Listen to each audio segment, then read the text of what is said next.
Good evening, everyone. Today we have called this briefing because I am coming down from one of the distant districts, Mokokchung, I am coming down from at the moment, and I am very sorry for the delay caused, a delay of 30 minutes, inadvertent, unintentional, but that speaks of the ground reality of Nagaland. There are two reasons why I got delayed. One is the condition of the roads that is there. I'm coming from Mokokchung. I've been in the journey for about 6 hours now. And on the roads, then when the vehicles drive there, vehicle wear and tear, you see, and the erratic power supply, things keep getting delayed. You start your program in the morning. And on the contrary, I see that yesterday BJP has had a huge event here in the heart of Nagaland at Kohima. Their chief had arrived here and made tall claims. Their manifesto was inaugurated yesterday.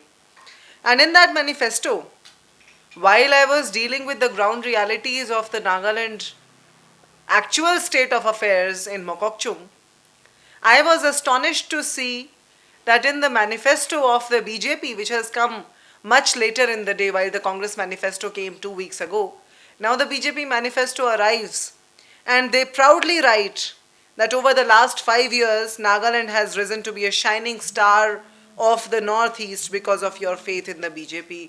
That's what the Deputy Chief Minister of the current NDPP-BJP coalition government has to say. And it is very sad.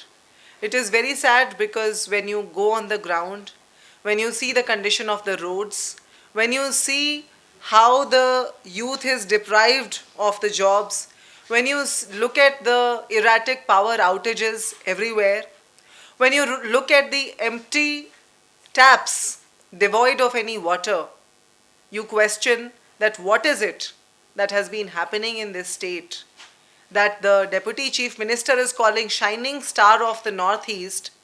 I have this question for him that what about the empty taps, sir?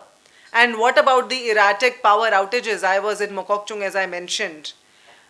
Unlike Dimapur and Kohima, Mokokchung is further away from the state of development that the BJP is talking about. While Dimapur and Kohima also are facing these irregular power supply and water supply. In addition to that, Mokokchung, I would say, that is not only devoid of power, the water in an average household, there is no piped water.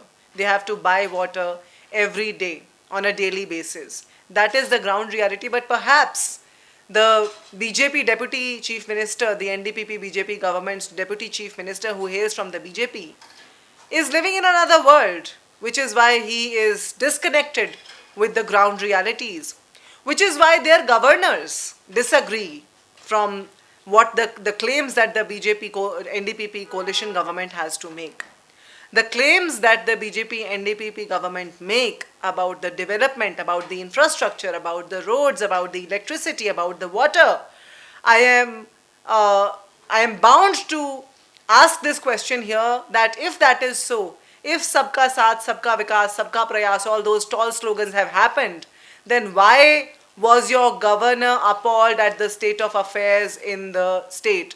We have been asking this question over and over again, and we will not stop. We will not stop asking these questions until the citizen of Nagaland, until the children of Nagaland, until the youth and women of Nagaland have been given what they've been promised and have been given their due against the vote that they have given to this government over and over again over the last so many years.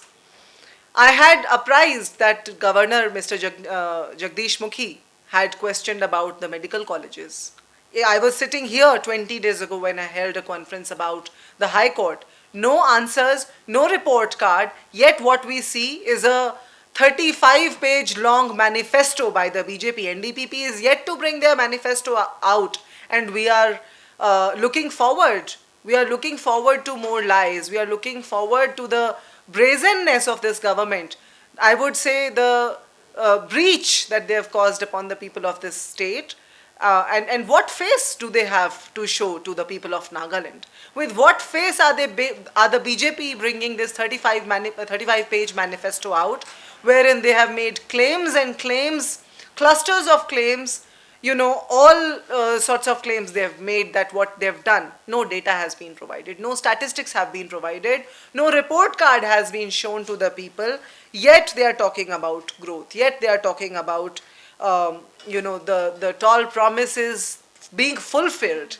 And I would say, as I was attending various public meetings in Mokokchung, in Aonglengden, in the Ungma village, in the Impur constituency, I would say in Mongonyo,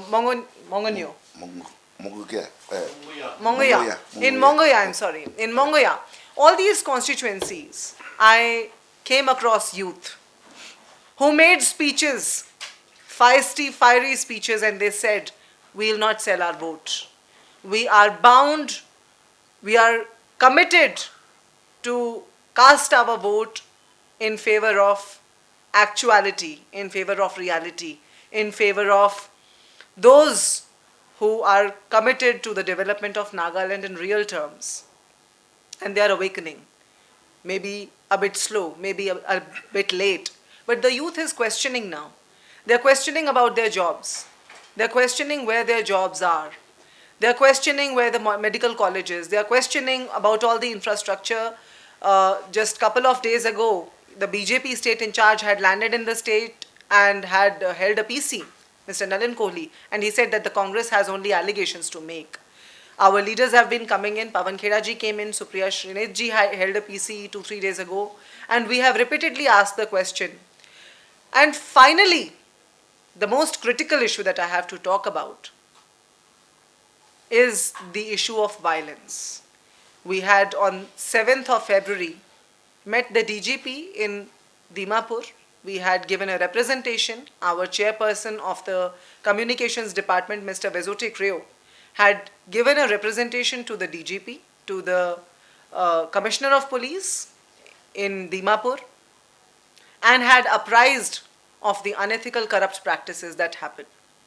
And I'm sorry to say that in spite of all the efforts taken by the police, yet it is owing to the divisive politics, the politics of hatred, the tendency of clinging to the power of the BJP and NDPP, the refusal to letting go of the power that is leading our youth to fight amongst themselves. In small, small villages, I was shocked to see there were incidences of stone pelting.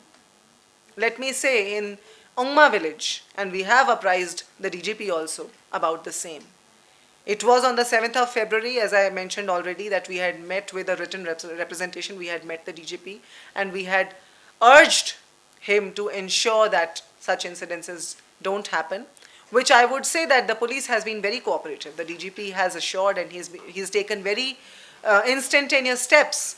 Yet, my question is, the Congress's question is, where are the roots of this violence? Naga people have had their share of challenges against the world all these years over. Then why and how is this tendency to fight amongst themselves is coming in the youth? Where is it coming from? Isn't it the tendency to cling to the power? The tendency coming out from the NDPP, the BJP? I would urge the people of Nagaland to unite, to keep their unity above everything else, to stay away from such incidences of violence, because at the end of the day, the election is going to end. The money power and the muscle power, the impulses that may be coming right now that are making our youth fight. I think it is time for the youth, it is time for the people of Nagaland to see it clearly that the government that has ruled this state over 20 years, which is here again to ask for your vote, demand for your valuable vote, have not presented a report card. And it is high time. You will see our senior leaders coming in. Tomorrow onwards, you will see that our leaders will come in. Tomorrow itself, we are going to have a PC here in this district of Kohima, in our Congress headquarters, by one of our tallest leaders, Sri Jairam Rameshji. We'll hold a PC here.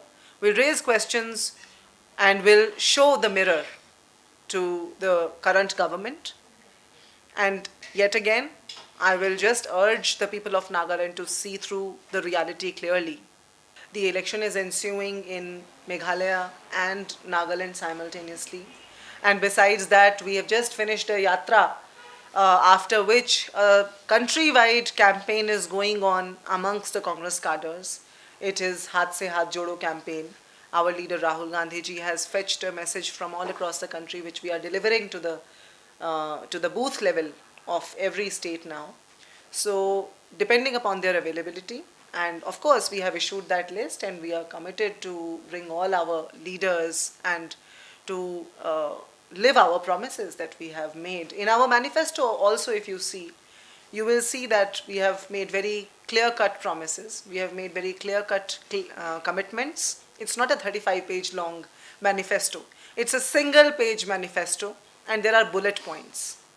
And if you ask us questions about those bullet points, we have commitments for women, we have commitments for youth. So when the star campaigners come, they will talk about the guarantees we are giving to the state. Tomorrow also you will see our leader will talk about the guarantees that we are giving to the state.